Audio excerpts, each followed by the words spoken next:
Ethan, it's good to have you back. Good to be back. Thanks for having me.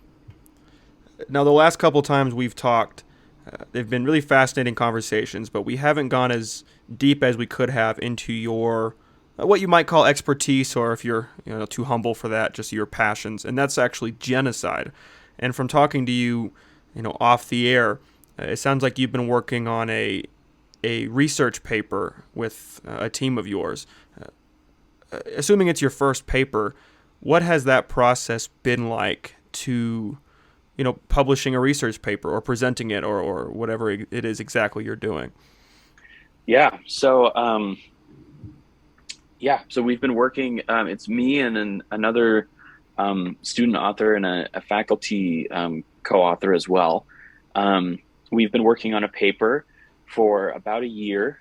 The research was all done just a little over a year ago. We went through this past year. We went through the process of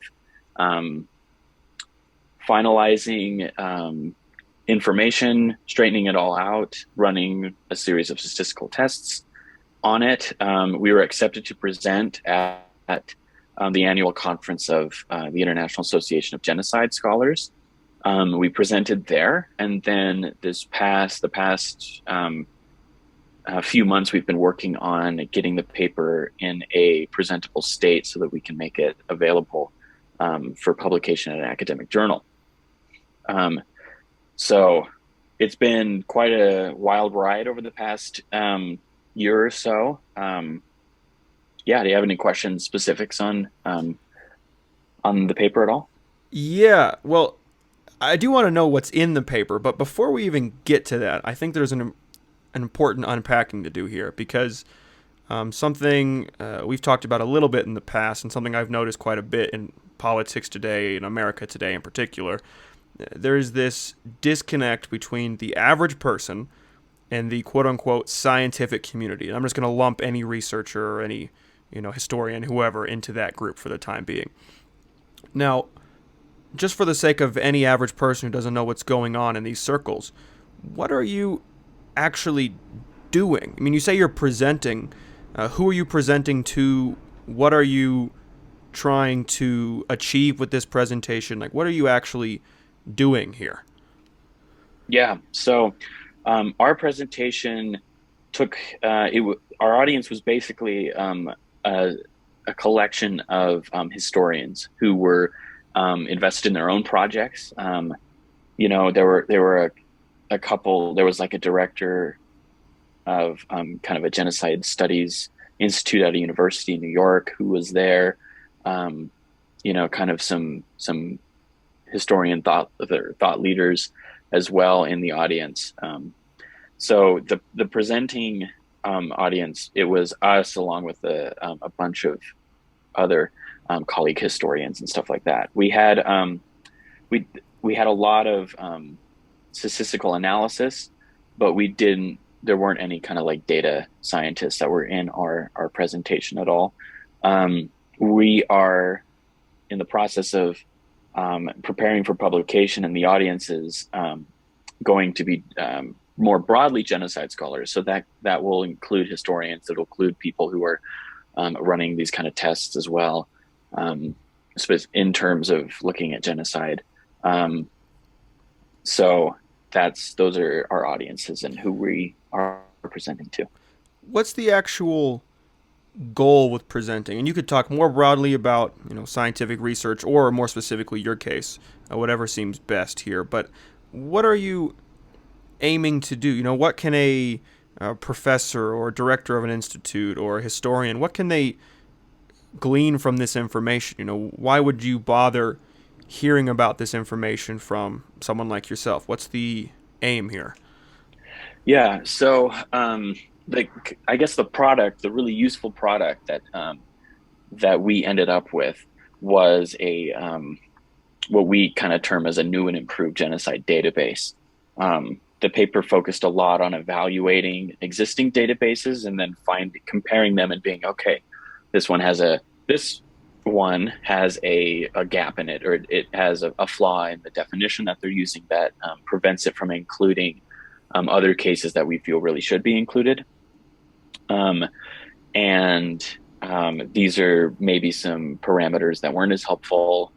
So basically, we're just taking through a review of other databases and methodologies, we're able to create one that we felt was more inclusive and had a greater range there. So because of that, we had to have a broader definition that included a lot of different identifying kind of parameters there that are not included in a lot of other definitions.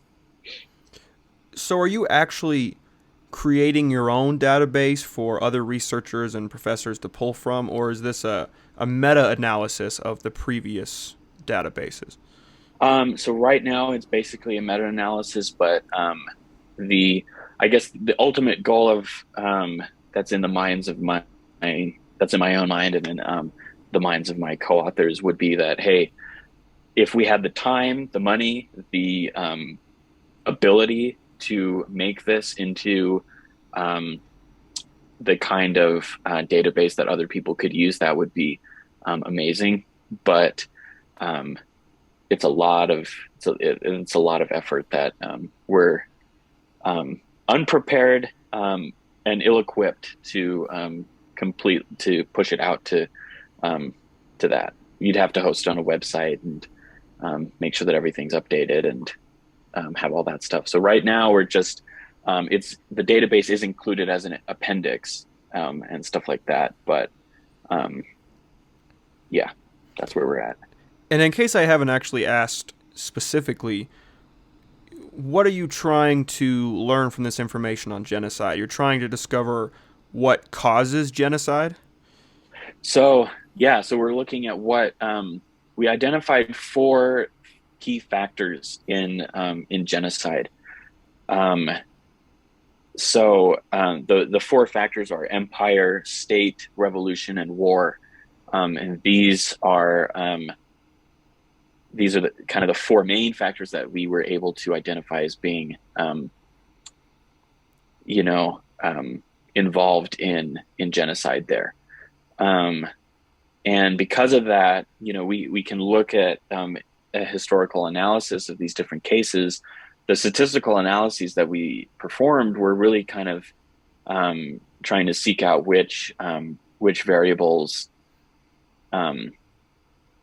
were kind of strongly correlated with that. I can only imagine that information is, if complete or at least presumably fairly complete, would be really beneficial for, I don't know if preventing's the right word, but reducing genocides in the future. As long as we continue to learn about the past, people say that's the best experiment is history. Is that really, let's look long term here, is that the ultimate end goal of this kind of study, to prevent genocide? I would say so, to just add to the existing body of work out there that goes on to inform policymakers and people in general on that. It's a rich body of work. Those 4 variables come from a man named Adam Jones, who is one of the preeminent genocide scholars there. So we're just hoping that we can do our own part to, kind of further the work there. So let's unpack genocide. And I'm going to start with what might sound like a stupid or obvious question, one with an obvious answer, but I'm not convinced it's the case. What actually is the definition of genocide, or what's the one that you find the most compelling? Yeah, so I think before we get to that, if you just look it up, on the if you just look it up on the computer, what comes up on mine is genocide is the deliberate killing of a large group of people, especially those of a particular ethnic group or nation. The United Nations has their own, which is in the UN Genocide Convention. Um, the full name is the Convention on the Prevention and Punishment of the Crime of Genocide. Um, and their definition is listed in there that says any act or any of the following acts committed with the intent to destroy, in whole or in part, a national, ethnic, racial, or religious group. So already right there, you see a difference between whatever my computer's dictionary said and then what the international community says. And the UN goes further to say, this includes killing members of the group, causing serious bodily or mental harm to members of the group, deliberately inflicting on the group conditions of life calculated to bring about its physical destruction in whole or in part, imposing measures intended to prevent births within the group, and forcibly transferring children of the group to another group. So there's that definition is really helpful because there's cases that are even going on today, and there's debates that are happening today that specifically draw to some of those acts that are listed. But even then, you note that that the UN limits this to being perpetrated against national, ethnic, racial, or religious groups. Our definition goes a little bit further to include, let's see, I gotta pull it up. There we go. Perfect.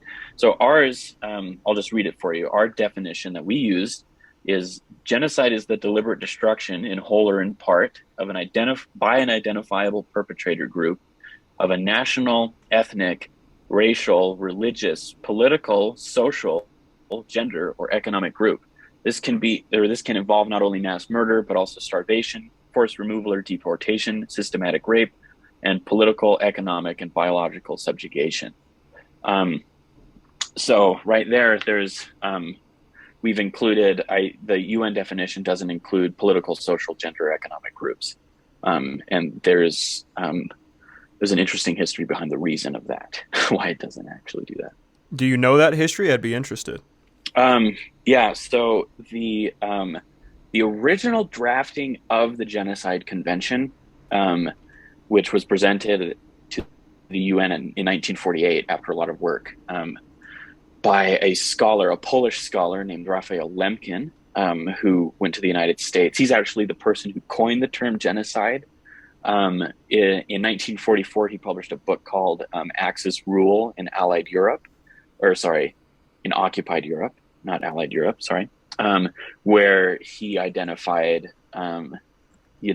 this is kind of the framework. This is what is in the German, his contemporary German legal system that constitutes what he called genocide, which is obviously the extermination of Jewish peoples, Slavs, and political prisoners, homosexuals, anybody else who was targeted by the Germans in the concentration camps there.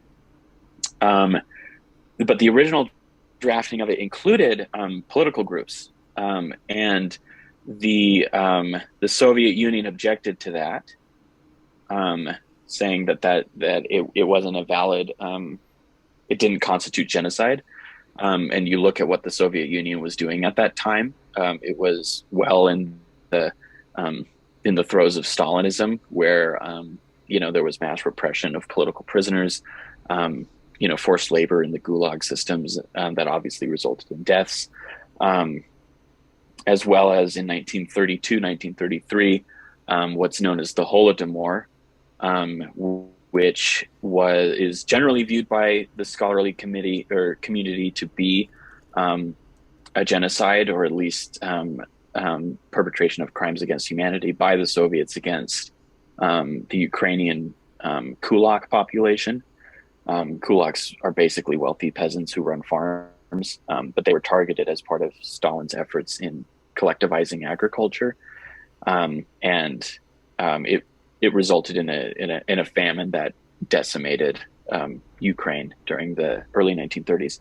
So the Soviet Union wasn't too keen on having political killings included in the definition of genocide by the United Nations, because then it would obviously open them up to some challenges on the legal front.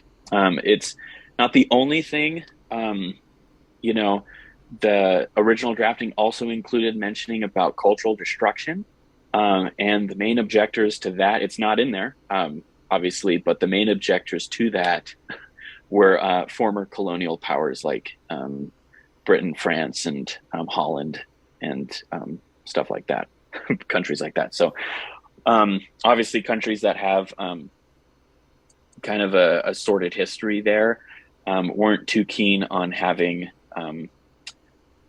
opening themselves up to legal trouble internationally. So there's a lot of that's a big reason why genocide is such a controversial term to define. So you and your team really just wanted a more broad, similar to the UN, it sounds like, definition that you think would more fully encompass more events or time frames, windows of mass murdering or destruction of groups of people. That was really your goal here. Exactly. Yeah, it was to include more so that we can have a greater understanding of it, instead of keeping out some cases because of their kind of political sensitivity there.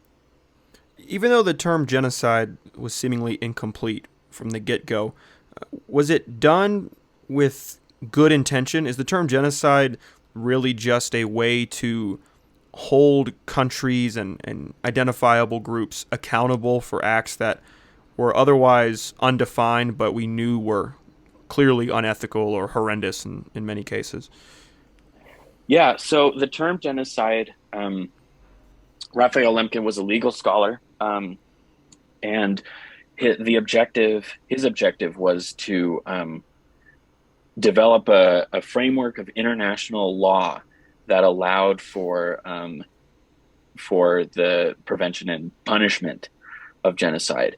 You know, so that if there are things that are kind of a government or a group is doing, certain actions that they're taking that can start looking like genocide, then those can be identified. And, you know, in a perfect world, the international legal system would work to prevent that. But in cases where genocide has occurred, for the international community to act in response to that and levy punishment against perpetrators.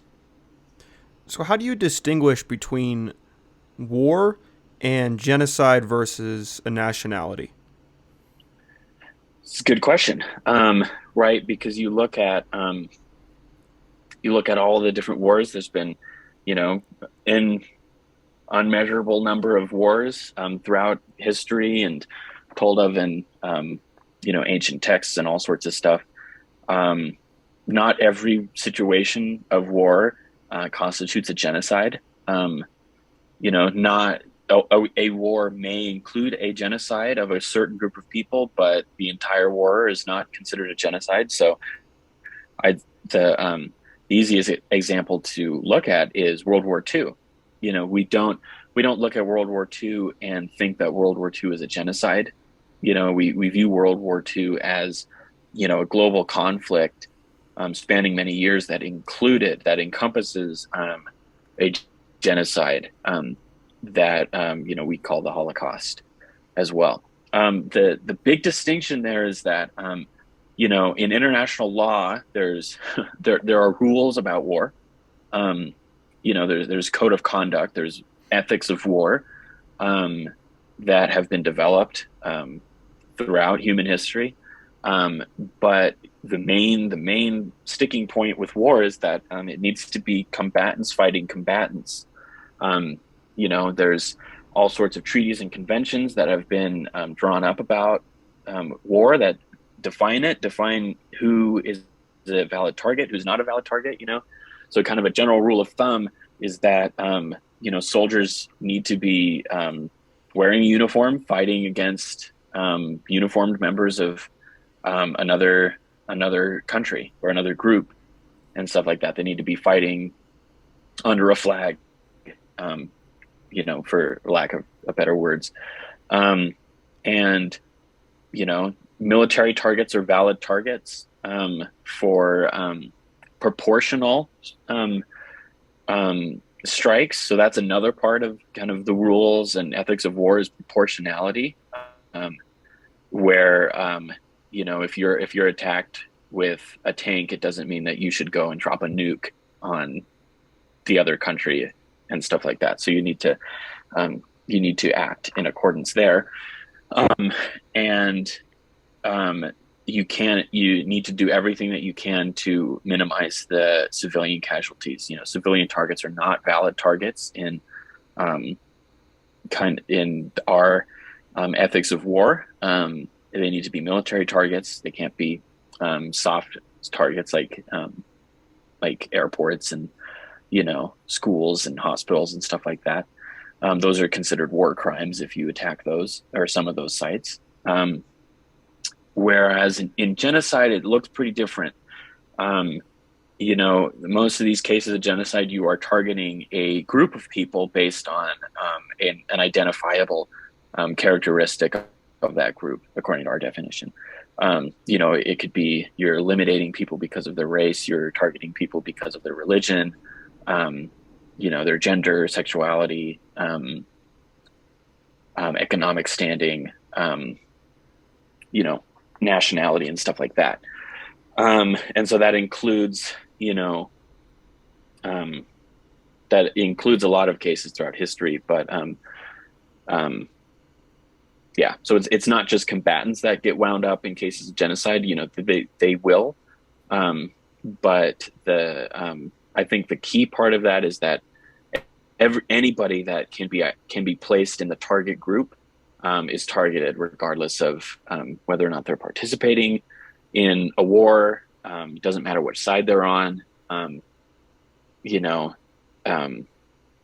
They're just caught up in the killing and the targeting there. So what if we made geographic location, one of those factors? Let's say you wanted to kill everyone in a certain region, let's say, and then you were to, I don't know, bomb a couple cities in Japan, Hiroshima and Nagasaki.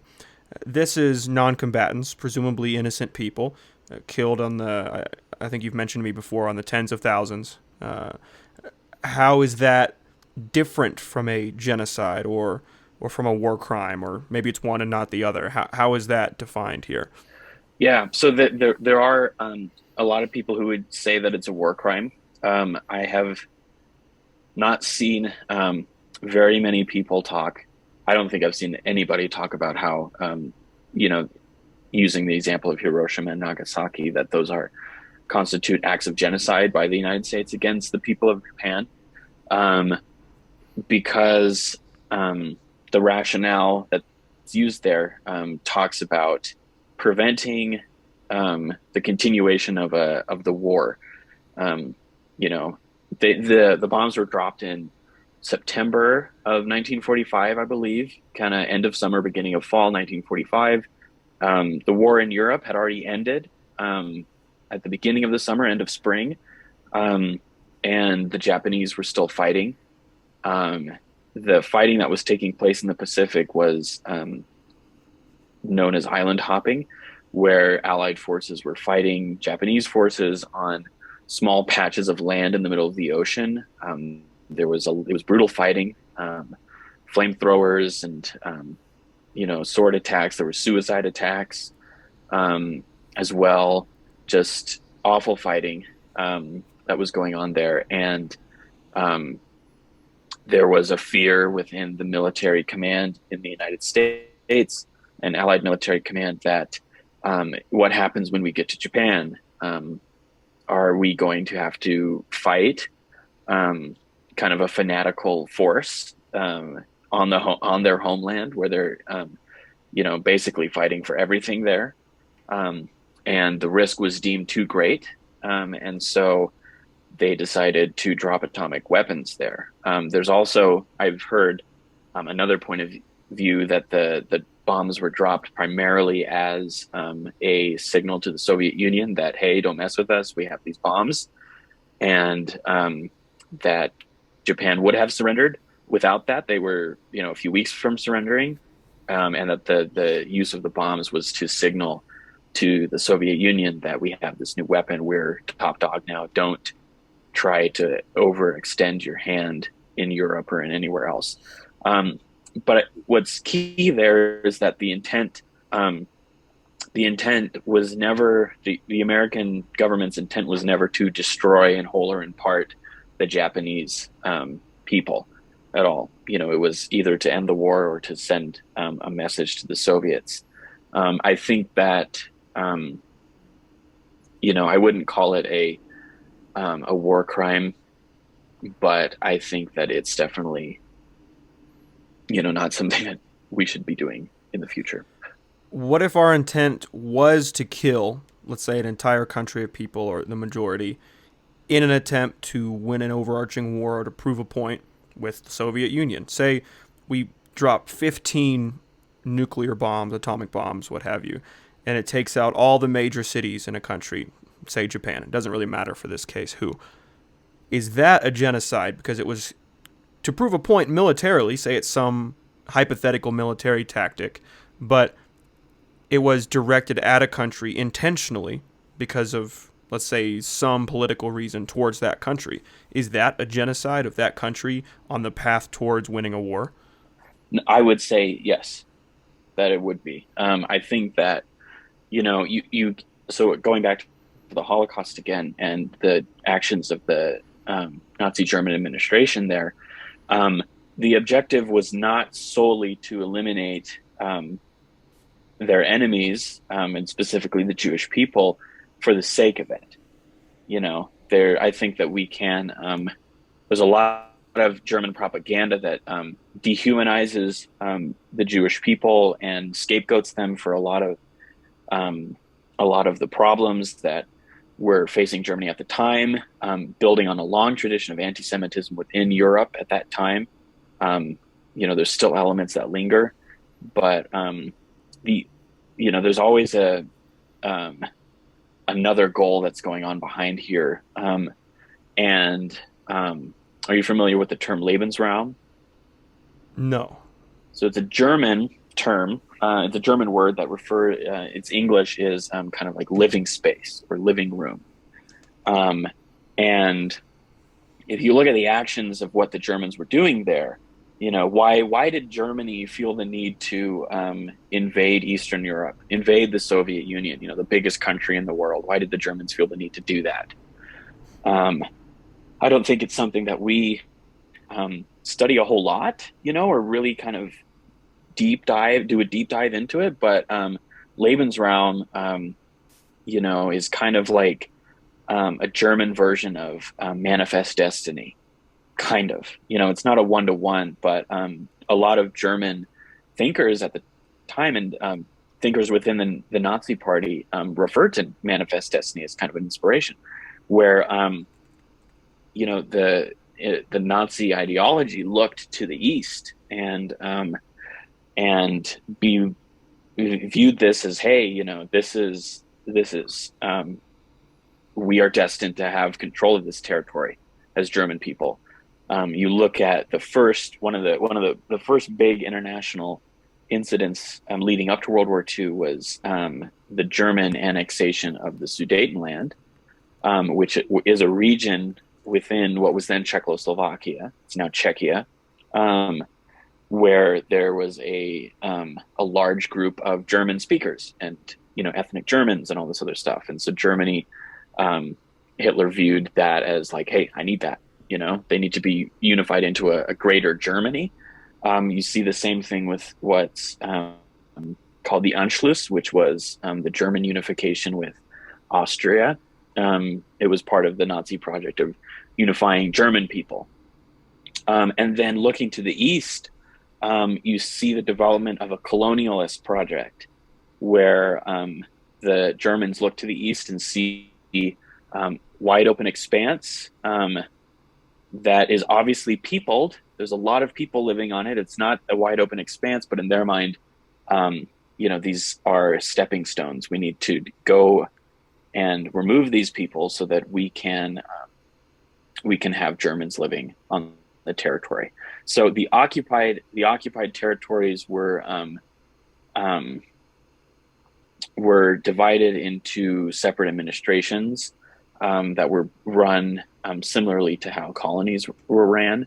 There were Germans that left German borders, ethnic German territory, and settled in Poland and Ukraine and in the Baltic states, in Belarus, all over the occupied territories, while the people that were living on there were removed, targeted for removal and stuff like that. You see a lot of that happened in the Soviet Union as well.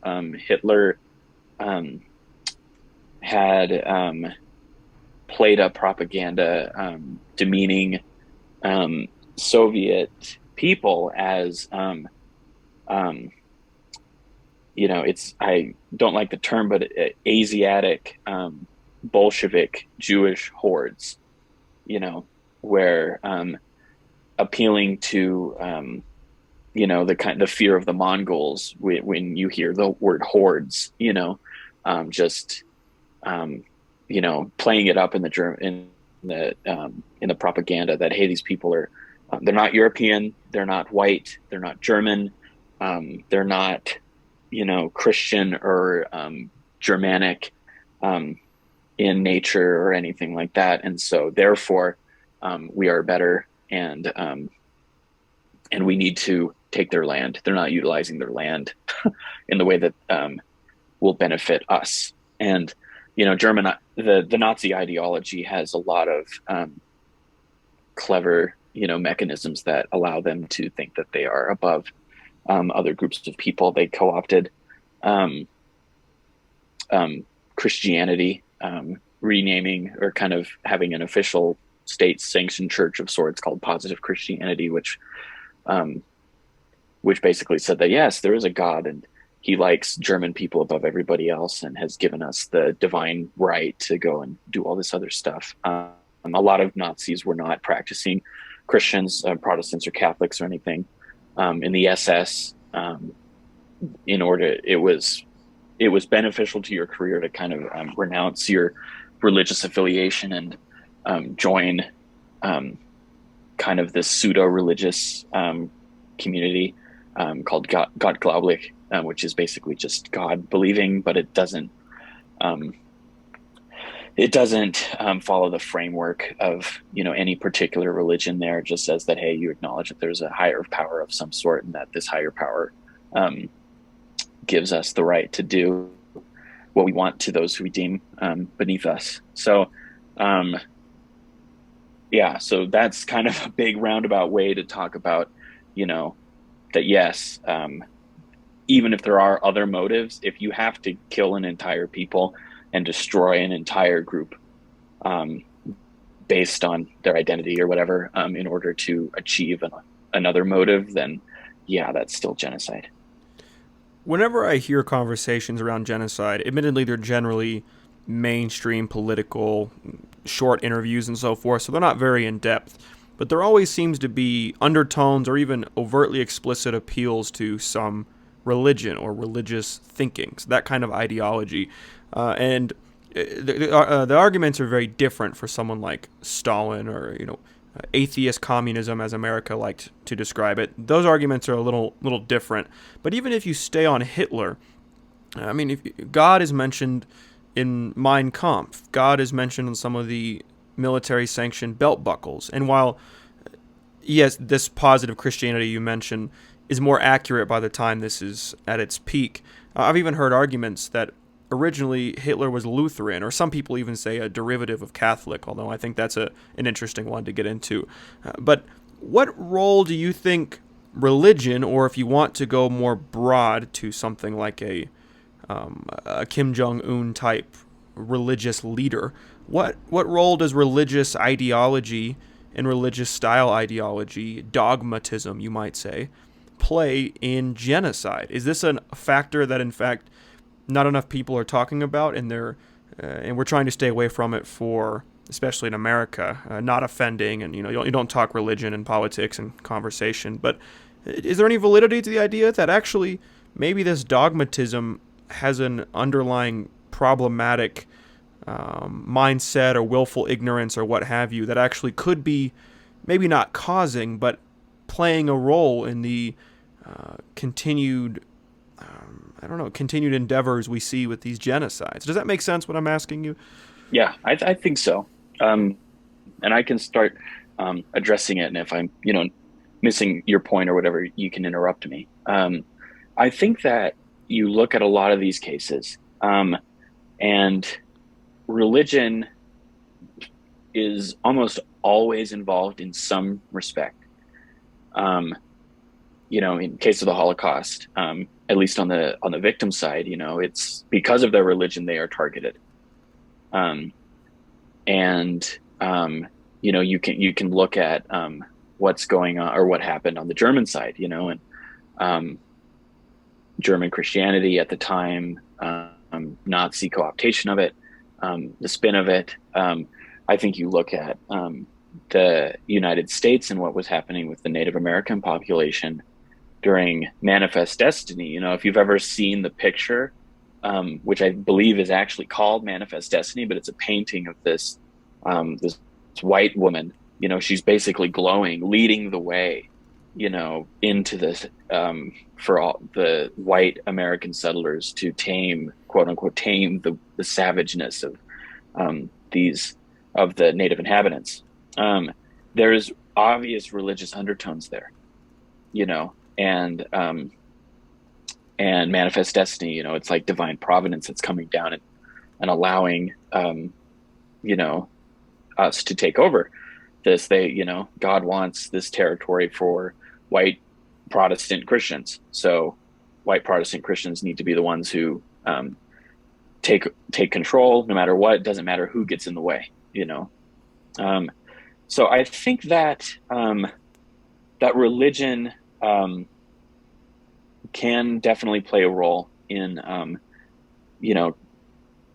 motivating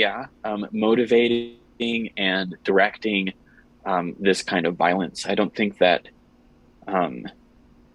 religion is alone in that. I think that any kind of ideology, be it, anti or the opposite of religion and, atheism, any kind of ideology can motivate people to do this. We've seen it a lot, in a lot of different ones. There's an argument to be said, I think, that, there's always going to be an argument, especially from, people of a certain religion that, like in America, there's going to be Christians who say that, what the American government did was unchristian, and all this other stuff. So there's always going to be the argument by religious people whose religion is, kind of discussed in this light, that's not real Christianity. That's not, the real version of this religion. It's twisted or whatever. I think that there is something to be said about that, but I think that it's just an uncomfortable truth that, hey, any ideology, religion included, religion is not immune from it, but any kind of belief system that ties people together and motivates behavior or talks about how behavior should be has the capability to spawn this kind of violence. Does that address your question? To an extent, it does. And admittedly, you and I come from a different religious perspective, but I've always been fascinated by religion more generally because for whatever reason, and I couldn't tell you exactly why, I have this, call it intuition, maybe misguided intuition, I couldn't say for sure, that religion, or depending on how you define it, just as you said, ideology, plays such a humongous role in so much of our world today. But it seems to me that something about many religious ideologies, I say religion of days old, but some people would say you hear this conversation by many Christians in the West that Islam would fit this bill because they're a younger religion and, less time to quote unquote progress and all of these arguments, which we could get into. But it seems to me that there is something intrinsic to the idea of, which is inherent to many religions and often touted as a good thing, to something like faith in a leader or a leader figure. And this faith in, if you want to take a honest reading of these many scriptures as well as people's practical beliefs in the day-to-day, is one of simply blind trust. Some people, and this isn't everybody, I don't want to paint with too broad of a brush here, but some people will say, well, not only can I not prove there's a God, let's say, but I find that I don't even have evidence. If you pushed me, I don't even have evidence for one, but it just feels right to trust or to hope or to have a leader to fall on when I grieve, when I lose a loved one, right? These are real sensations, real arguments. But I always do have this intuition that as a negative side effect of these community building and all the benefits that could come from these religions, that there's this downside of willful ignorance or willful giving up of one's ownership of responsibility to a leader figure, a God figure, that is even common in something like, a Stalin, right? There is this same dogmatic mindset. I wouldn't maybe call it all religion, but I think dogma more specifically than ideology is actually core to so many of these issues, and in this conversation specifically, genocide. Do you think I'm reading too narrowly into this and not considering all the geopolitics of the world today or something like that? I think that you're definitely looking at a part of it, and a pretty big part of it. I think that there's looking again at the Holocaust. There's kind of a what's the word? There's a rejection of responsibility, of especially, I was just following orders or whatever, I was just doing what I was doing within, now that specifically is like, hey, I'm just part of a military structure, a military organization. Therefore, I'm just following out what my superior ordered, who is following his orders, and all, and so on and so forth, and all that other stuff. And that argument hasn't really flown in the in court proceedings, actual tangible legal proceedings that are documented and everything. For the most part, that argument hasn't flown because it doesn't really matter. If you were the one who conceived of the final solution in the Nazi ideology frame, or if you were the one who was actually carrying out those acts, the thing that matters is that you were accessory to it. So at least in terms of like the tangibleness of it, I don't think that people can get away with that. It doesn't mean that they don't try, obviously. And I mean, I would agree that, willful ignorance plays a huge part in it. But at the same time, I wouldn't go as far as to place the willful ignorance at the feet of dogmatism alone. I think that there's a lot of other factors that go into it, and basic human factors as well, as simple as looking back at kind of more ancient cases or whatever.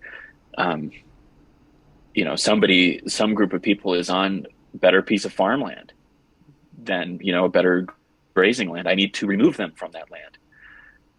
And if that gets big enough, then I would say that constitutes genocide. And so there are other, and you obviously, I'm sure that, cases like that, those would be cloaked in, this, my God doesn't like your God, and so I'm going to take that over and stuff like that. But I think that a primary motivating factor is more human elements there. I wonder if that's actually one and the same in some sense, or very much overlapping, in the sense that something that you see, I would argue, common in the uprising of autocratic leaders, maybe some remnants of which people could say Trump was good at. To that extent, I wouldn't say I'm qualified to say. But it's really, maybe to your point, rooted in human evolutionary psychology, let's say, of just certain inherent human principles or ideas or things that have to do with natural selection, whatever it is that's at play there. And it's a number of things that certain leaders, let's say more generally, from the human leader to a deistic leader or a theistic leader more specifically, that there is actually the same mechanism at play here. This idea of maybe saying willful ignorance is only a piece of this picture, but a trust, really it's trust that something is inherently wrong in, let's say, a system that you live in, or you have been oppressed in some way, or you feel like you're losing power to a minority group, or something like that. And I think that really, this psychological response to this autocratic leader could be similar to the psychological response of, on the other side of things, that father figure commonly of a god who, on one hand, yes, will support you in times of seeming unfairness to you and your group and your community and your personhood, but also will support you in times of goodness. You can fall back on them and you can grieve with them and these kinds of things. I'm actually inclined to think this is the same psychological method at play, and maybe calling it dogmatism's wrong, but this trust, this inherent built trust of an authority, whether through history, whether because at one time in history you believed that this god was what gave you crops, right? Or even more modern times, just a unifying, hopeful deity. I really do think that, if you see what I'm trying to say here, this same psychological response to a leader who says, trust me, and then you have good things in return, is similar to the rise of an autocrat that could lead to something of a genocide, because you've built this trust with the leader and with the community itself. Yeah, I think that everything you're saying there is pretty spot on. I think that you look at a lot of these cases, everyone that's coming to mind is really, the people who are committing it, are they're putting their trust in somebody who's wielding an inordinate amount of power. In a lot of these cases, I can name a few, like the one in the French Revolution, in the late 1700s, the Jacobins come to power, and the context of the French Revolution, the entire social system was overthrown. The political system, the religious system, the social system, entirely overthrown. You look at what Britain was talking about, and kind of political reformers in Britain at the same time, they looked at the French Revolution and saying, like, whoa, this is too much. Like, the French Revolution was wild in terms of that. More akin to what was going on in the Soviet Union. I would say not as the Soviets didn't go as far, but kind of like reason unturned is something that I've heard a lot. Is that the problem of what's going on at the French Revolution is that human understanding of what reason is and human thinking grounded in reason was redefined. These people were redefining them, and you have Robespierre is the leader of the Jacobins, and he comes to power, and there's the Committee for Public Safety that shows up, which Robespierre becomes this kind of megalomaniac, we'll just stick with that, this authoritarian figure. And there's something called the war in the Vendée, I believe is pronounced. My French pronunciation is awful. But it's this kind of northwestern quadrant of France that is predominantly Catholic, predominantly conservative, in large part probably because of the Catholicism there.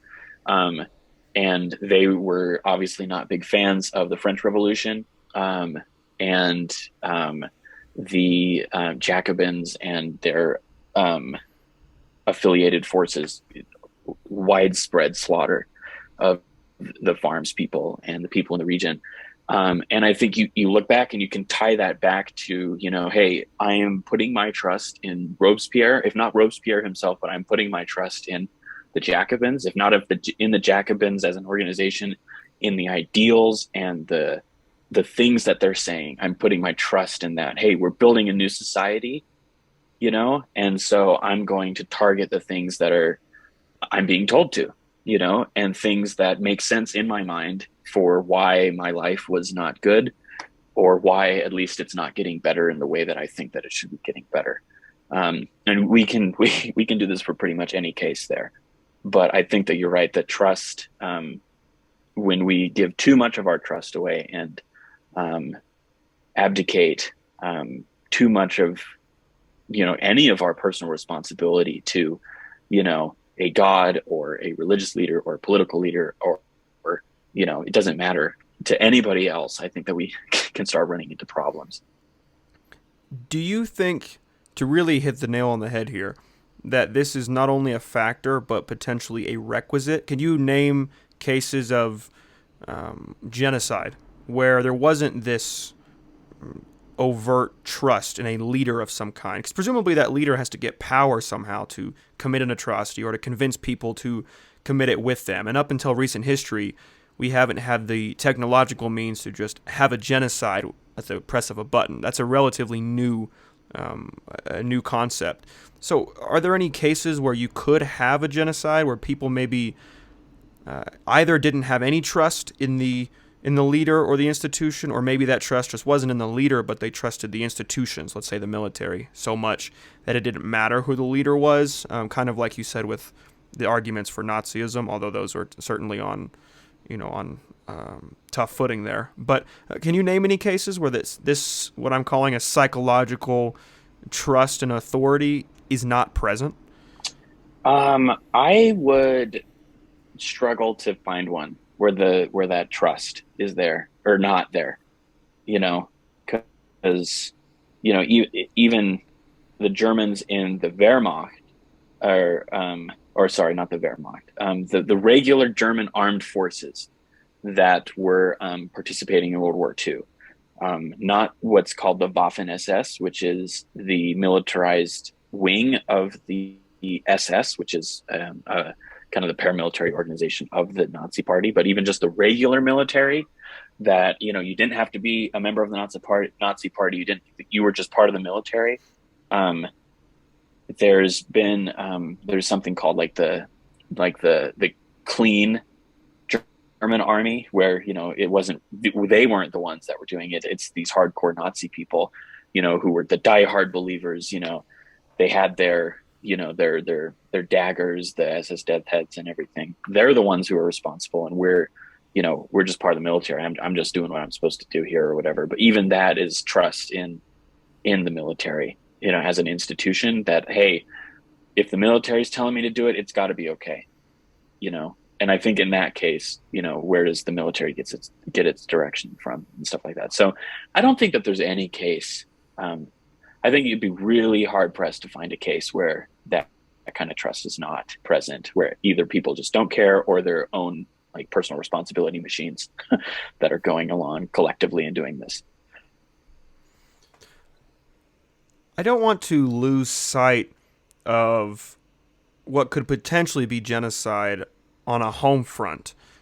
We're both Americans, by getting too lost in Nazi Germany, because that's a great example. It's a really good use case to understand the different factors of genocide. But I'm curious your thoughts on maybe a couple examples in American history. The most obvious, and I guess the earliest, you could argue in some sense, would be, quote unquote, our treatment of Native Americans.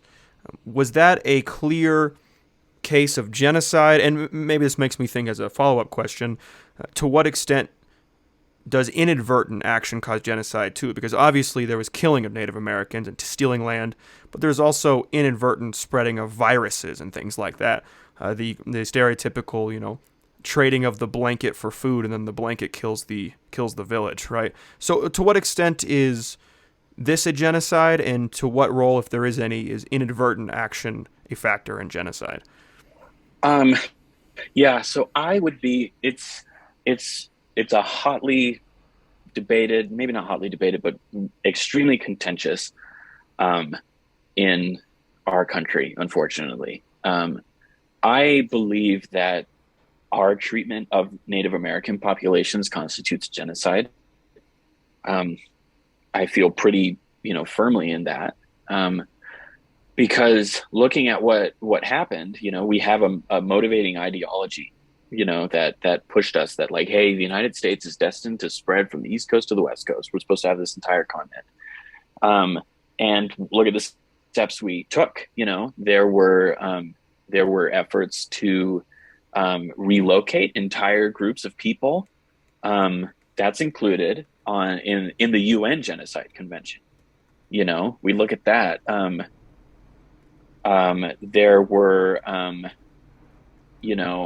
we herded them onto reservations in inhuman conditions, which is again a part of the UN Genocide Convention.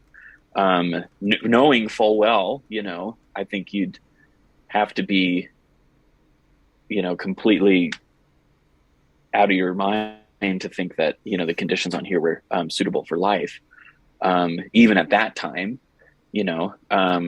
and there were, forced sterilization of women. There's still, that didn't end in the 1800s. It's still a nasty part of our history. Forced sterilization of Native women. That's part of the UN Genocide Convention. Forcibly transferring children of one group to another group. That's well documented in the United States. And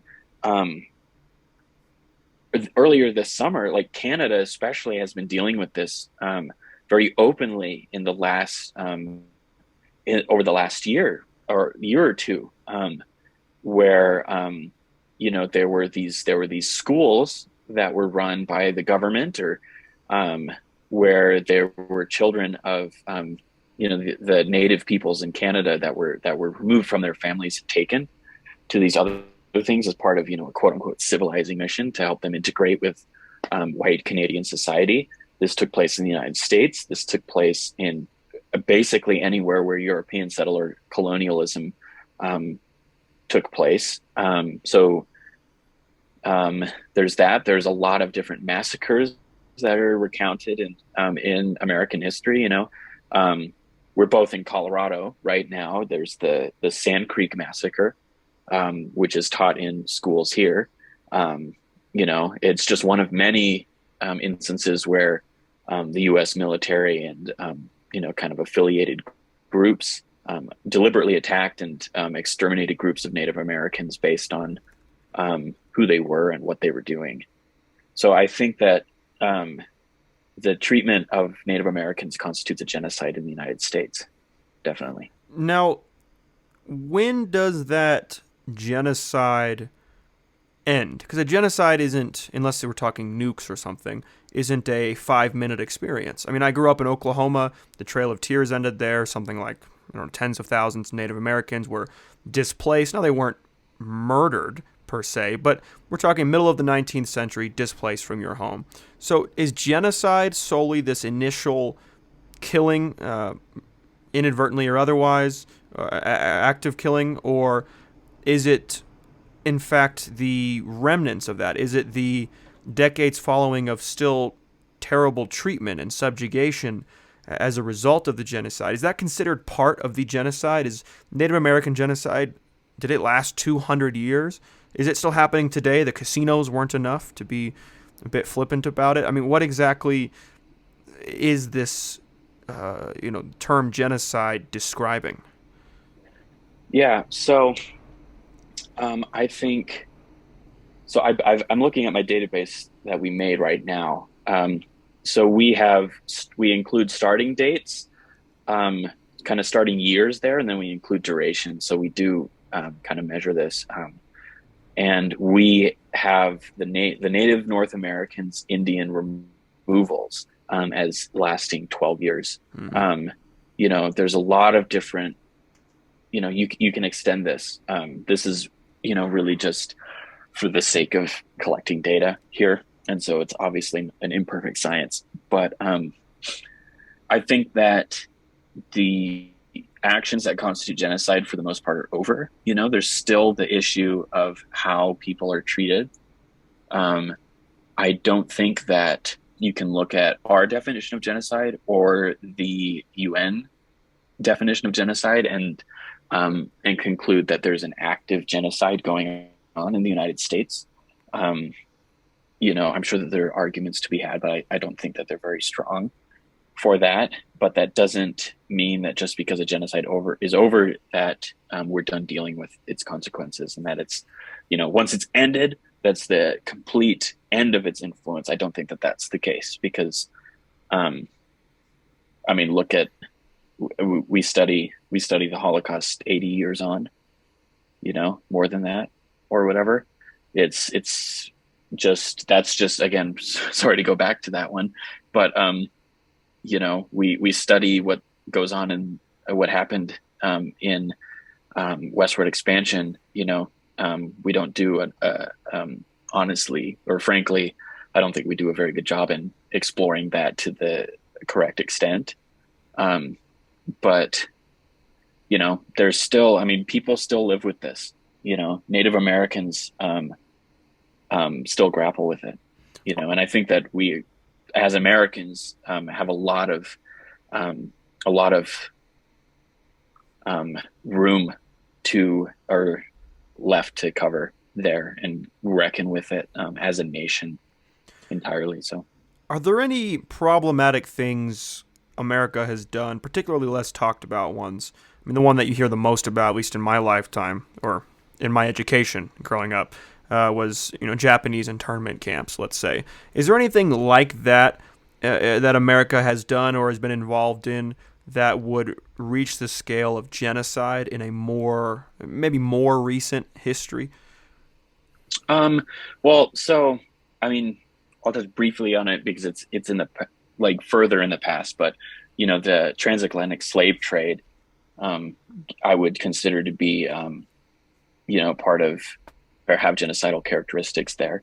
But kind of more recently, I don't think that the United States itself is kind of the direct perpetrator of genocidal campaigns, but just because it's not the direct perpetrator doesn't mean that it doesn't aid them.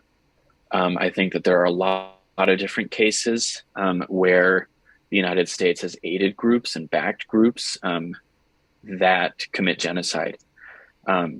Just for example, during the Cold War, there was a series of conflicts in South America that are kind of referred to as dirty wars. We included 4 of them in Argentina, Chile, El Salvador, and Guatemala, where a repressive government, an authoritarian government, attacked its population and killed many people. Just in Argentina, we counted 30,000. In Chile, about 2,200. In El Salvador, 71,000. In Guatemala, 200,000 deaths. Obviously, different time windows there, but there's kind of some connections between the United States and these governments that grew out of Cold War competition with the Soviet Union, where the United States was content siding with groups of people that were against communism. And so that was kind of the requisite to receive American support, to receive diplomatic support, diplomatic recognition, to receive logistical support and military training. And military training was, kind of a prerequisite for maintaining power in any situation. You have to have a control of the force that's going on. And the United States trained a lot of, and still does as part of ongoing security agreements. It's not something out of the ordinary for larger, military powers to help smaller allied powers to improve their military. But in this case, we were doing it for just about anybody. In a lot of these cases, these governments were targeting their populations or groups of their populations based on, hey, there's a leftist insurgency. You don't want us to turn into, you know, uh, you don't want us to lose power and the leftists to take over. And so the U.S. Um, obviously increased support, especially under Reagan in the 1980s. Um, but there's a military training school in the United States that was called the School of the Americas. I forget what it's called now, unfortunately, but that's where a lot of these military commanders from these countries went to train, and received instructions on how to use American weapons, how to use American tactics, and how to combat insurgents. And in a lot of these cases, that I've mentioned, you see some of these graduates of these schools coming back and heading, secret police squads and what can be described as death squads that go in through the countryside. And we talk about proportionality. We talked about that a little bit before in terms of like the ethics of war. And that is something that we identified in a lot of cases in the database, not just these ones here, but if if the military is responding to, say, a drive-by shooting that killed a soldier or something, and the people, the attackers went into a village or whatever to hide or whatever, and then the military goes and completely destroys the village and just bombs it with artillery and napalm and all these other stuff, we marked that, like, those casualties. We would go through and find instances like this, and we would consider that as kind of an act of, or contributing to like cases of genocide and stuff like that. So so the United States has supported groups in the past that have done things like this that ended up on our database. So let's say these dirty wars, what is the goal for America in aiding these groups? Is it just to, whether ostensibly or actually, defeat communism during the Cold War? Is this the pretense we're doing here? Or what exactly does America get from this? Or how are we trying to help? What's our goal here in aiding what you might perceive as a genocide? So I think that, for these cases, it's really, in South America, the United States has kind of taken a paternalistic approach.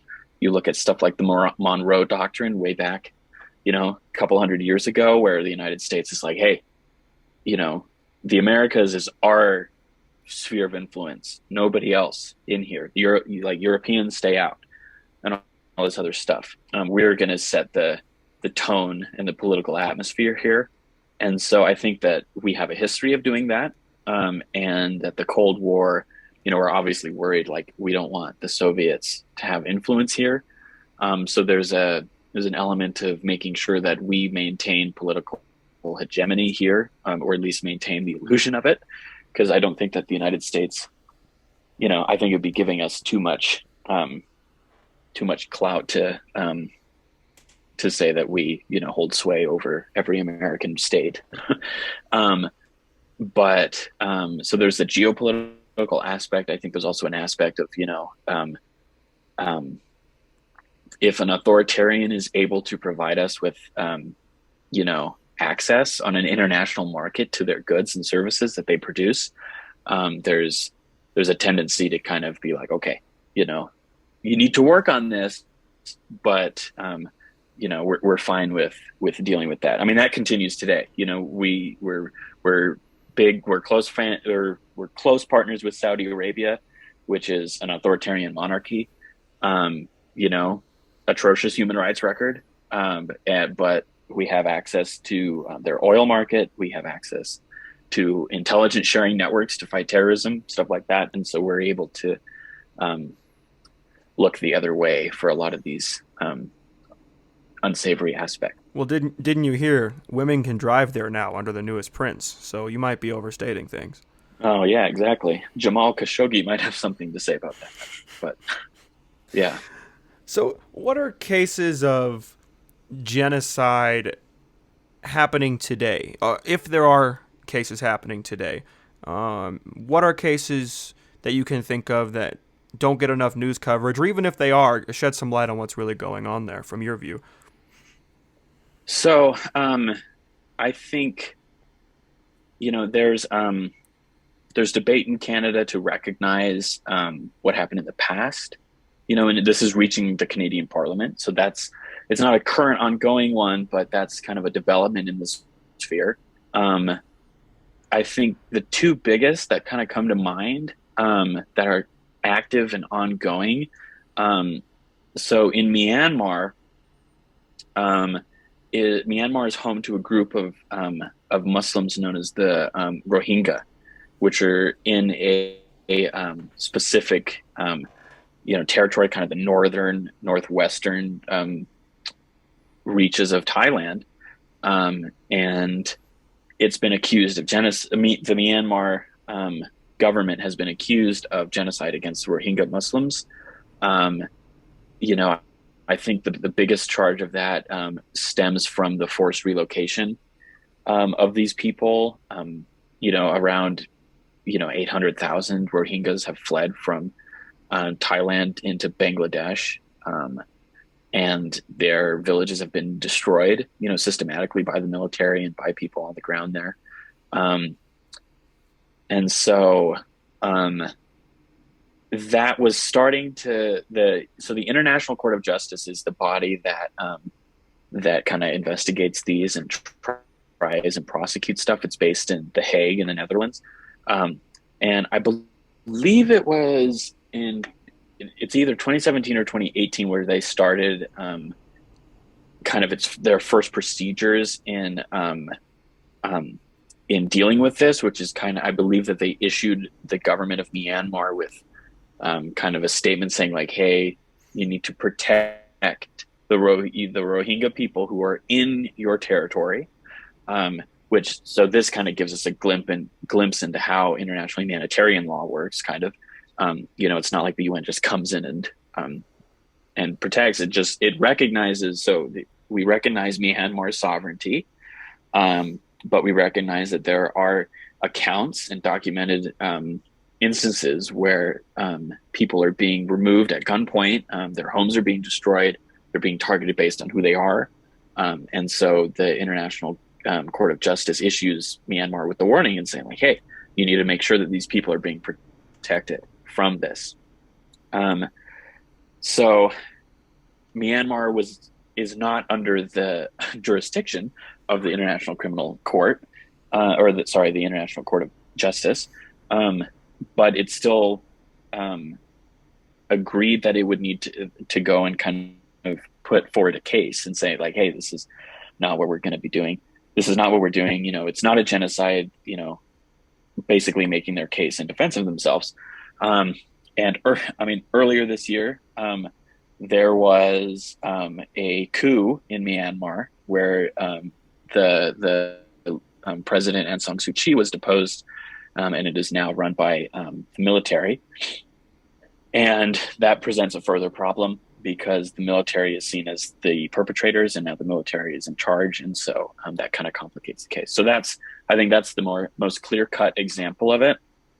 There is the debate going on about China and its treatment of its Uyghur population, which is the Uyghurs are a Muslim group in the East, the West of China. The province is called Xinjiang.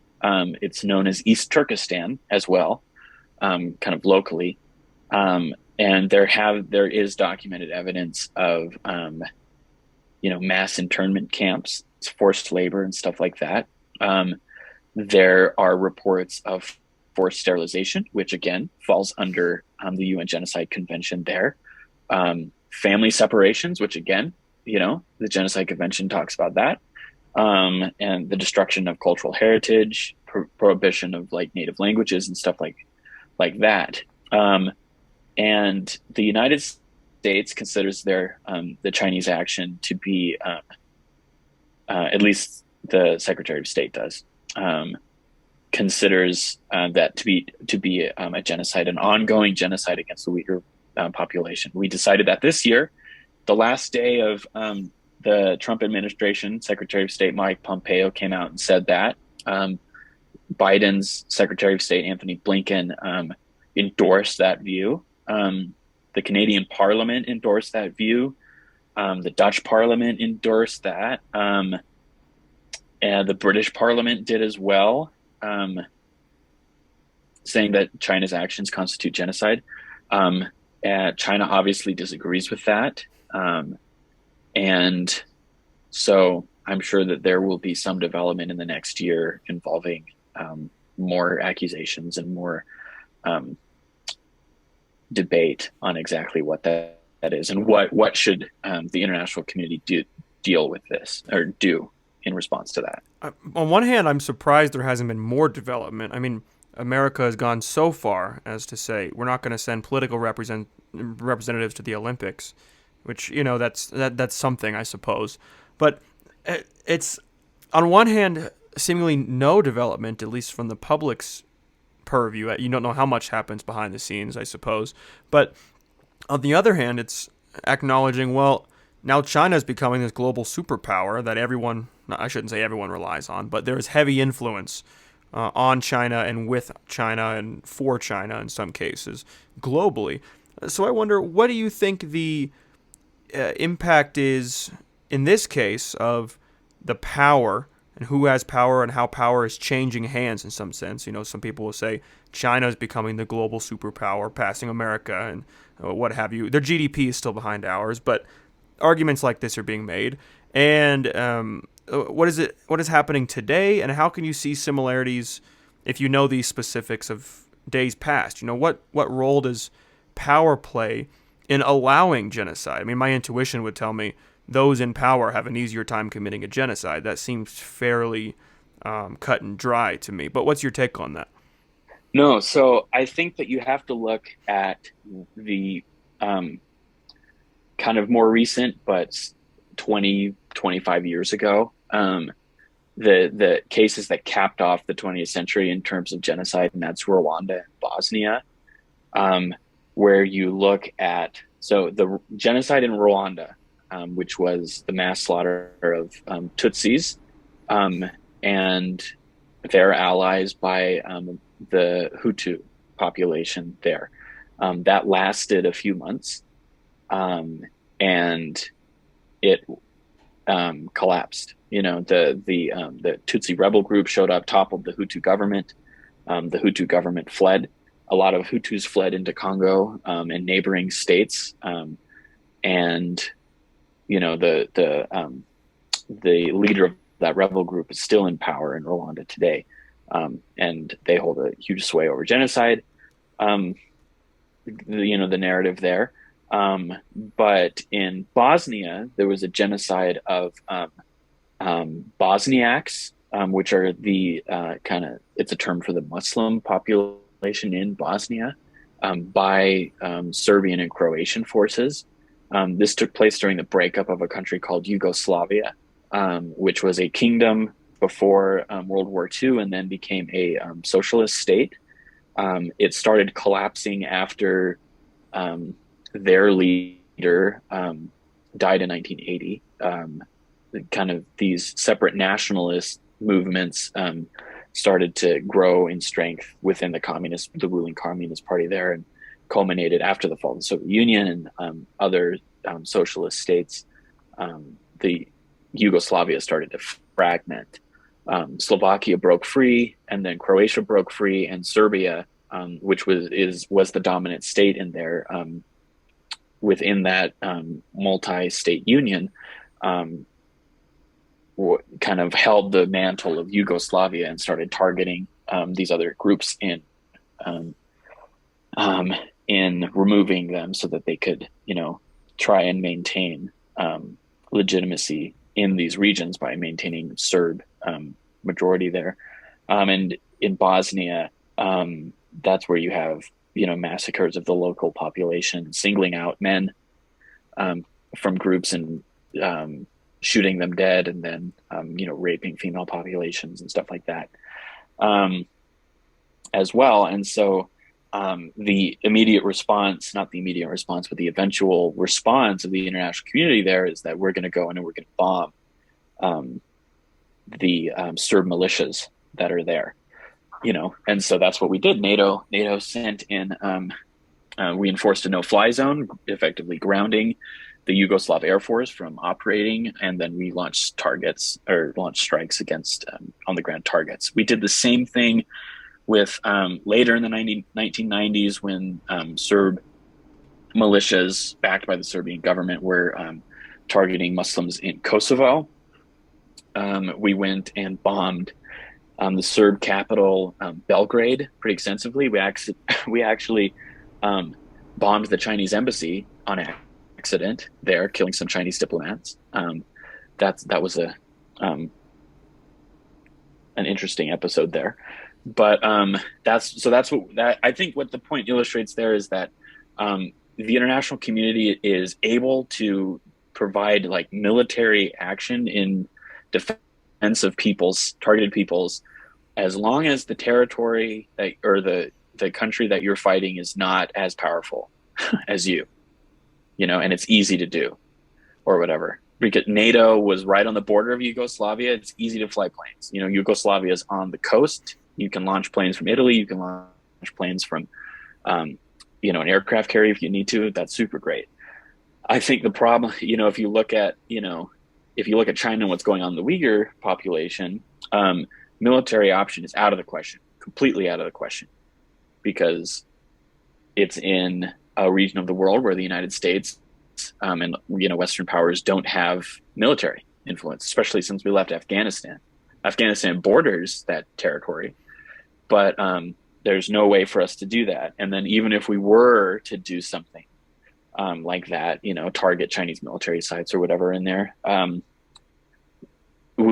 I don't think we would be willing to start a war over that. China would, but we wouldn't be able to do anything there. So we're really left with economic measures, but at the same time, the U.S. economy and the Chinese economy are so intertwined that doesn't really make a whole lot of sense. So we're kind of left with, we're not going to send the vice president to Beijing for the Olympics, kind of a snub, which I don't think it's the most effective. It's just kind of what we can't do at the time, at the moment. So I think you're right to say that power has a huge influence on this.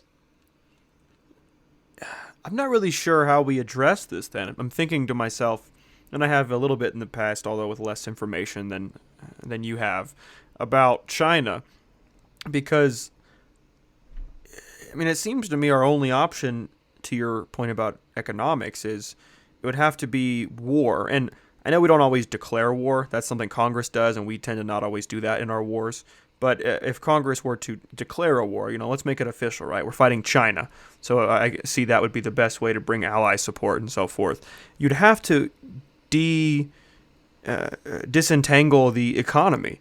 You would have to, slowly transition or quickly transition to local economy, which we can do, and a lot of people say they like, American-made products and so forth. But gosh, it's so cheap to have labor over there.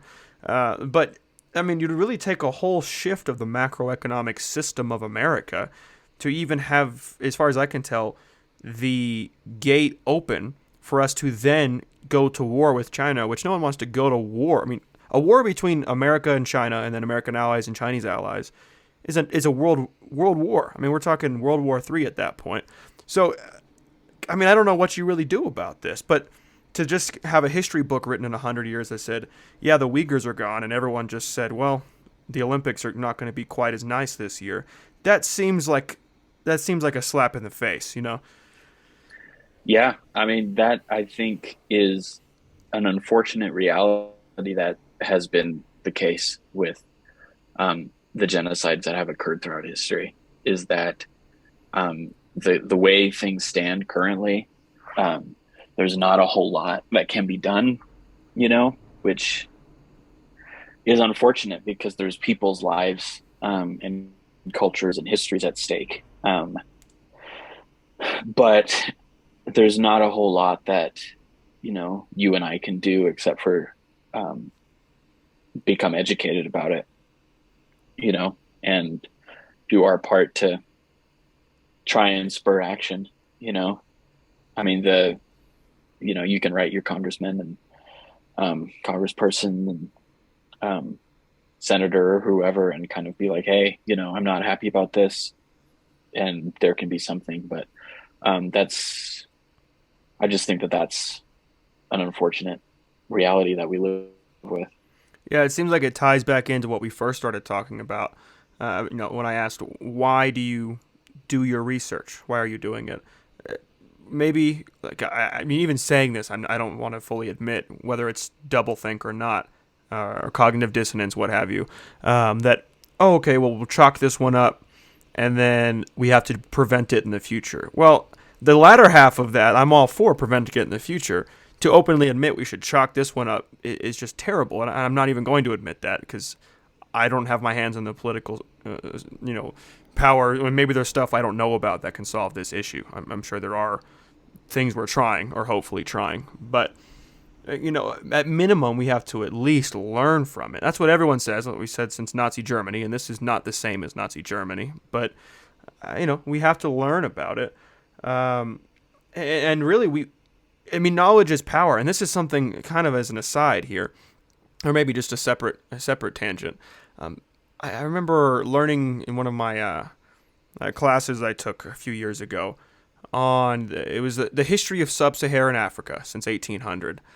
And it was kind of interesting just to learn about Africa more generally, because we often talk now in modern progressive politics and so forth about African peoples, right? We say, African Americans had the slave trade. You would say that was arguably a genocide. All of these things are now being acknowledged. But I remember in that class we talked about how African history, as a study or even just as a recognized thing that exists, didn't really occur until the 1950s, 1960s, something like that. So I wonder if you even have knowledge on this, and unless this is something that's not talked about in these circles, to what extent is there genocide in Africa? The slave trade doesn't really fit, I suppose, because the genocide doesn't occur geographically in Africa, because many slaves are bought. We didn't invade Africa and steal slaves because the sickness would have killed us, all the illnesses. But is there genocide in Africa beyond simply, the Northeast, or that you have ever learned about? And what are those genocides?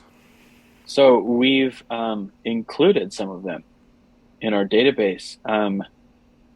I'm looking through some of them now. There's going to be there's cases in where European settler colonialism took place in German colonies and French colonies, in the Congo Free State in the late 1800s, the 1880s. We documented 20 million people killed. There's smaller ones in smaller, but still tens of thousands, over 100,000 too, in Burundi as well. Like in 1993, that's free of the European, direct European influence, but obviously it's still dealing with its colonial history there. The Banyamulenge people as well, genocide in Benin, the Bambuti genocide in 2000, Biafra's in Nigeria. It was a breakaway province that was targeted by the Nigerian government. It was oil rich, and so they didn't want to let it go. So it's really a phenomenon that takes place across the world. I mean, Darfur, if you're familiar with Darfur at all, that took place in Sudan, I believe primarily what is now South Sudan, but that was the government of Omar al-Bashir that was targeting the people living in Darfur. We recounted or documented 500,000 deaths there, and that's still being dealt with. There was a coup in Sudan a few years ago, I want to say in 2019, that toppled the government of Omar al-Bashir, and the military arrested him. So he's under arrest there. The Darfur case is actually a case where the genocide convention has been invoked. In addition to Rwanda and the former Yugoslavia, um, the first investigations were in 2005. Um, the um, let's see, what's called the Rome Statute of the International Criminal Court, which established the International Criminal Court. It incorporates the same definition as the Genocide Convention does. Um, and the UN Security Council requested that the International Criminal Court investigate um, the situation in Darfur, and there were two arrest warrants issued for the sitting head of state and head of government of Sudan. Um, so that's I think the most notable case of genocide in Africa recently. Are there any regions or any large groups of peoples that have been able to completely evade genocide, whether upon them or them acting as perpetrators, or is this seemingly just an inherent act of large-scale tribalism and in-grouping that seems, psychologically human or animalistic, you might even say, if you want to invoke evolutionary psychology there, then is that the case? And this is just modernity needs to allow its uh, critical thinking faculty to override its biological, actions and likely events to occur, or are there groups of people that have been able to evade this that are seemingly not inclined to do these things because of an ideology, for example, counter to what we were saying earlier about ideology?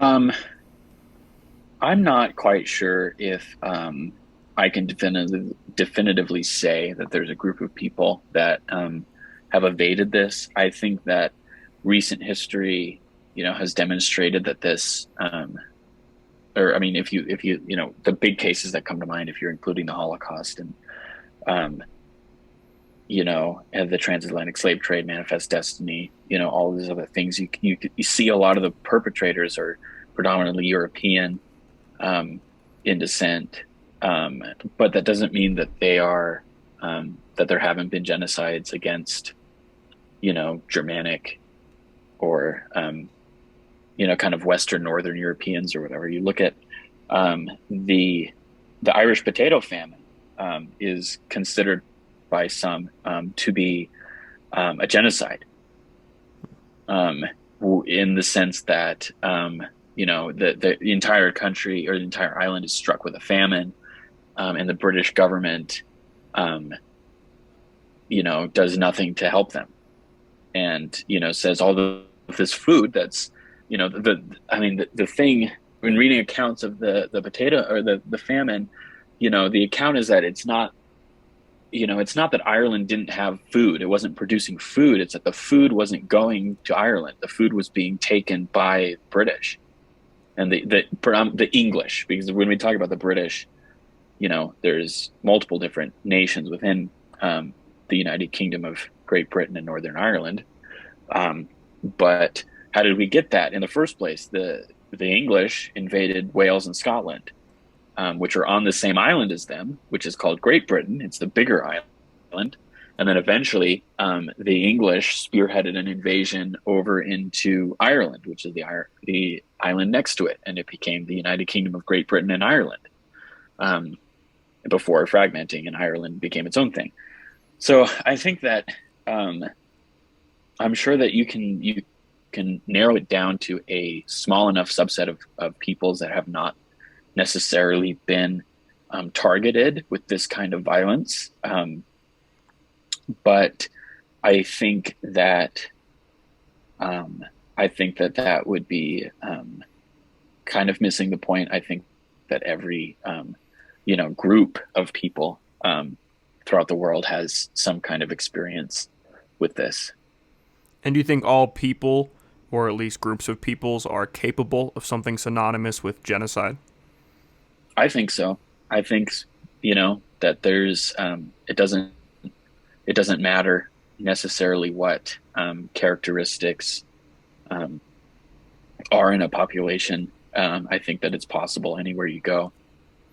There's a book that was released last summer or this summer, I believe, called "It Can Happen Here," which is a play on words of a book called "It Can't Happen Here," which not Upton Sinclair Lewis wrote, describing it's a fictitious novel about a Hitler-esque person coming to power in the United States, written during that time. Mm-hmm. And the author of this book, "It Can Happen Here," Alexander Hinton, just talks about how, you know, white supremacy in the United States, and the history of it and the characteristics of it, could, result in something like this, like a genocide.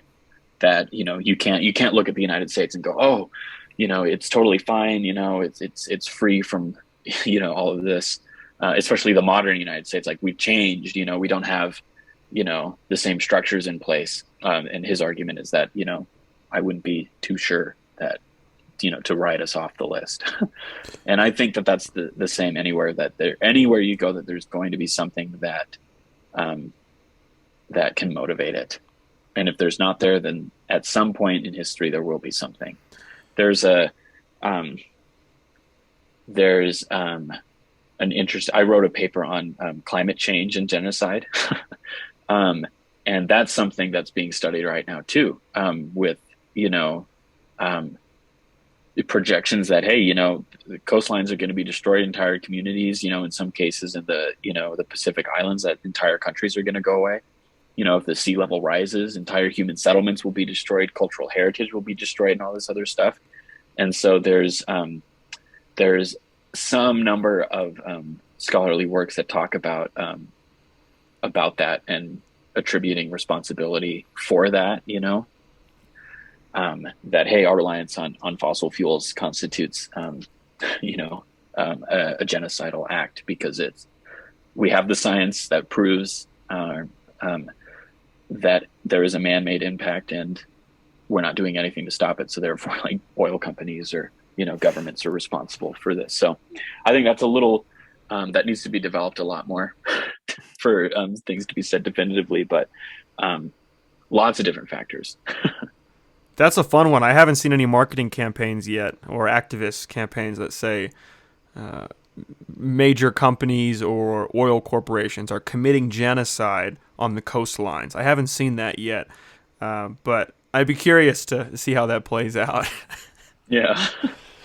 So if we acknowledge that there is a capability of all humans, or at least all groups of humans, to commit atrocities like genocide, do you worry that an emphasis on genocide itself, the large-scale destruction of groups of certain classes, that this could actually deflect our attention that should be focused on other cases that we might not consider to be genocide, maybe smaller scale cases, or common in today's conversations are potential arguments for systemic issues that you would never call genocide today, but are clearly worth talking about soberly. Do you ever worry that genocide and its focus, or if there is even an emphasis on genocide at large with historians and so forth, that this could possibly deflect any conversations that should be had otherwise?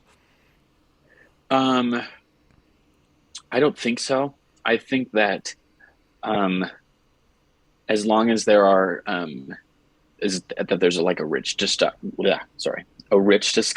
of all of the aspects of genocide and its contributing factors. There's a lot of stuff that we haven't talked about. That talk about the stages of dehumanization that happen before a genocide. And all sorts of stuff like that that you can trace, and breaking down groups of people like that, the processes by which that happens. And then there's a whole other field that talks about, like the psychology of it and memory. This is a field that I'm very fascinated with, but I'm not very well equipped to really delve into. But the memory and the psychological aspects of it,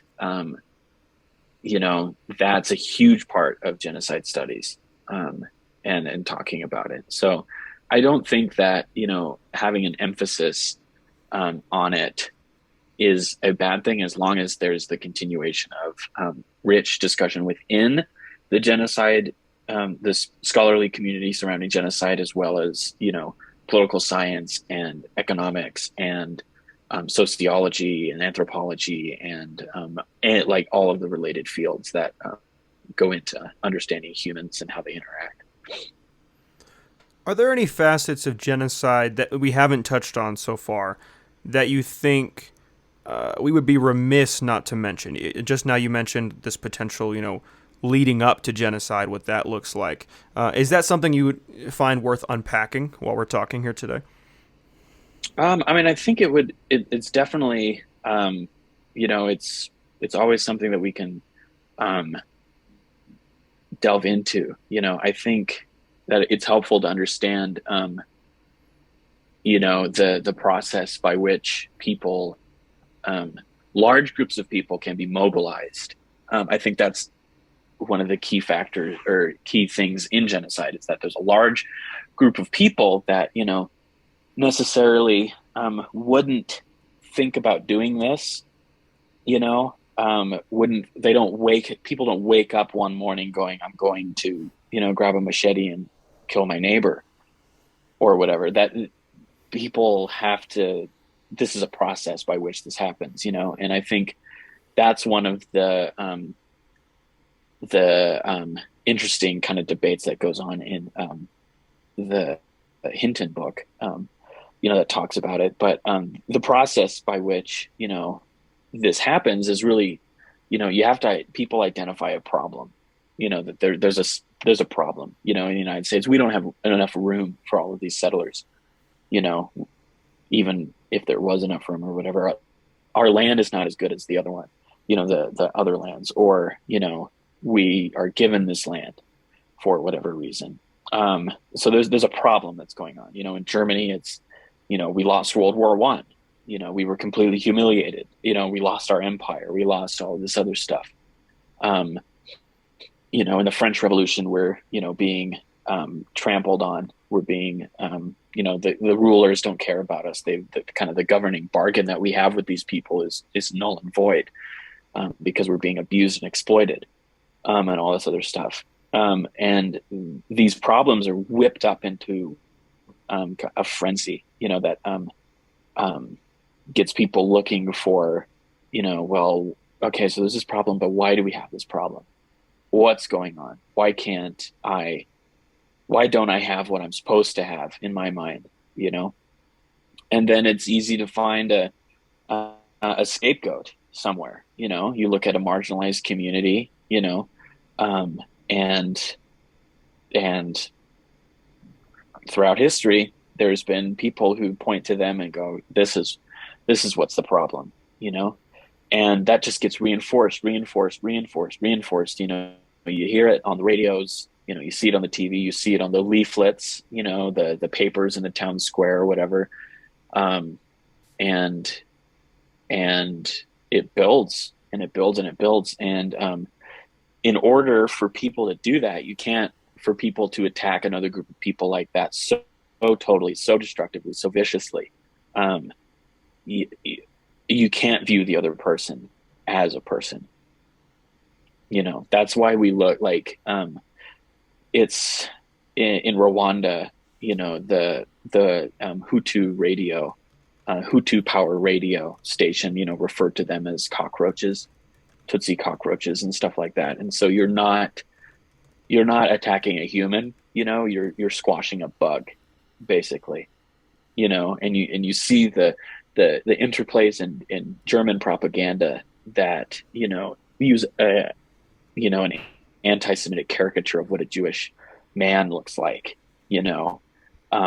and you look at the German propaganda against the Eastern European populations, referring them, likening them. I mean, you look at the propaganda posters, and it's wild to see. You look at what they were viewing, the Germans were portraying the Eastern Europeans as. They give them, they draw them in a way that makes them look like, a caricature of a Mongolian soldier, from hundreds of years ago, um, and portray them as something other than that, or other than what they actually are, what anybody could ever be, and so I think that that's just a looking at all of that stuff. It's a call to action to make sure that, you know, when we look at the problems in life and our situation, and um, we need to make sure that we're not um, singling people out like that, and consuming claims that blame entire groups of people, um, reductive arguments that like we've talked about before, deflect responsibility. It's not your fault that this happened, or it's not Germany's fault. It's not the country's fault that we are where we are right now. It's this other group. You know, I think that there's language in the modern political discourse in our country, that, like Make America Great Again. Um, how did we get to the point where we weren't great? There's a lot of debate about that. Oh, it's this group of people. It's this group of people. You need to be looking, and so it's politicians and thought leaders and people jumping on the bandwagon and scapegoating. Instead of having a more introspective reckoning within, personally and with local community, and all the way up to the national level. I think that that's something that doesn't take place. And when it does take place, you see good come out of it, and when it doesn't take place, that's when you see kind of the more twisted and vile parts of humanity come out. Do you think that these vile parts of humanity, for example, genocide, do you think that all of these cases, whether traceable or not, have a specific catalyst?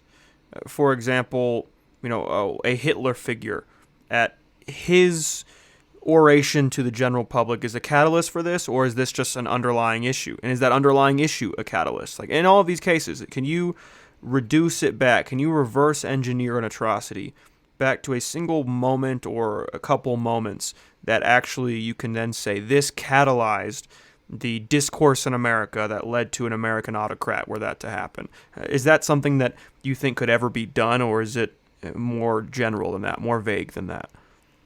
I think that there are definite flashpoints that you can identify along the historical timeline, you know, but I think, like, to go and say that, this wouldn't have happened in Europe had it not been for, you know, um, for National Socialism or whatever it is, the Nazi ideology, or, that had it not been for Hitler, there wouldn't have been a genocide. I think it minimizes and in large respect erases the history of anti-Semitism in Europe before that. Like there were in Imperial Russia, there were things known as pogroms, where Jews were targeted again by then the Russian authorities, on a different scale with different objectives and stuff like that, but still, killings and relocations and destructions and everything. So I think that there's in a lot of these situations that there's going to be a more complicated backstory, and that you can't just point to a single event. Same thing. I mean, in Rwanda, the genocide itself started with the downing of the president's plane. He was flying back from a peace conference, and his plane was shot down. Nobody knows who shot it down, but the Hutu government scapegoated it on the Tutsi rebels and used that as the inciting point for the actual genocide. But that you have to look back at the recent history of Rwanda, and you realize, oh, okay, the Belgians were in Rwanda. They came in and they put the Tutsis in power, in positions of power, and that led to abuses by that group of population against the Hutu population, but um, you know, it wasn't always that way. And in a lot of cases, I've seen stuff, or some authors argue that, like, these groups, Tutsi and Hutu, were manufactured by or played up, trumped up, by the Belgians and stuff like that. So I think that there's a lot of backstory, and you can't just point to a single thing and say that explains all of it. That there's not a um, one single catalyst point. I suppose that's kind of a difficult, seemingly obvious answer question now that I think about how I asked it. Because in some sense, if you ask why enough, you're just going to retrace the steps of the human timeline. There's going to be a timeline of existence, and then there's going to be inflection points, which different opinions, ideologies, perspectives, in-grouping, out-grouping, war, etc. occur. And so you'd say, oh, why were the Hutus and Tutsis treated this way? Oh, because of a view from one group. Why does this group have a certain view? And then you just keep taking it back in time. So I suppose it was something of a bad question, but so you agree it's fair to say, though, there are these specific inflection points that do butterfly out, so to speak, in a meaningful way. Yeah, I would say so. So I want to ask you this. Let's just call it the final question. And it may be the hardest question you've ever had to answer. It might be the easiest based on the research you've done. And I'm really wondering your thoughts here. So based on let's just say the variables you've specifically researched or on other ones you know about, how do we prevent or at least reduce genocide? Right, that's the aim of the research here. That's the goal of human research. How do we prevent genocide? Go. um, okay. I think the first step is we have to abandon prejudice. And that's a big, lofty, how do you do that? Um, I think that a big thing there is developing ties between communities. Um, and it's really not that large of a lofty of a goal. Um, I think there's a lot of cases where you can go and find, they're called truth and reconciliation committees or projects or initiatives that take place in, they typically happen. I'm pretty sure they almost exclusively happen in post-conflict zones. It doesn't just have to be a genocide, but it could be an ethnic conflict of some sort, where, like it happened in South Africa with after apartheid, where you have groups of people. You had white South Africans and black South Africans coming together, and you just talk. You get everything out on the. This is my perspective. This is where I'm coming from. This is my experience. In this environment, in what's going on. This is what I know. This is who I am, and then the other person comes out and speaks, and basically every place that this has happened, you see progress. You see stronger ties between communities that were, even a few years previously were at each other's throats and were violently attacking each other.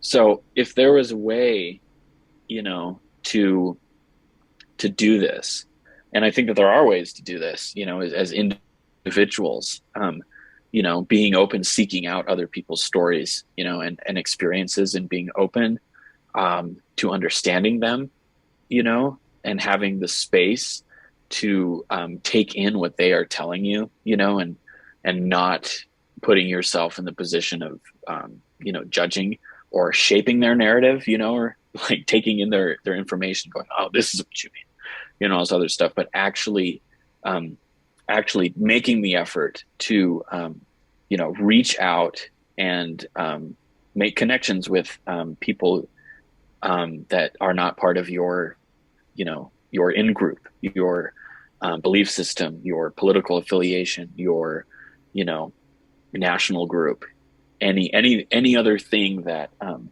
just outside of your in-group, seeking out the out-group and striving to understand and build connections, reasonably, not trying to, doing it sincerely and with conviction and with respect and a sincere intent to understand. I think that that's if everybody in our society would do that, I think that that would, launch us towards a more peaceful world and coexisting. Are you telling me that my pursuit of creating a podcast to have dialogue with people is in fact preventing genocide? Can I put that on my resume that I'm preventing genocide? I think you're doing great work out there. I think I you're building bridges.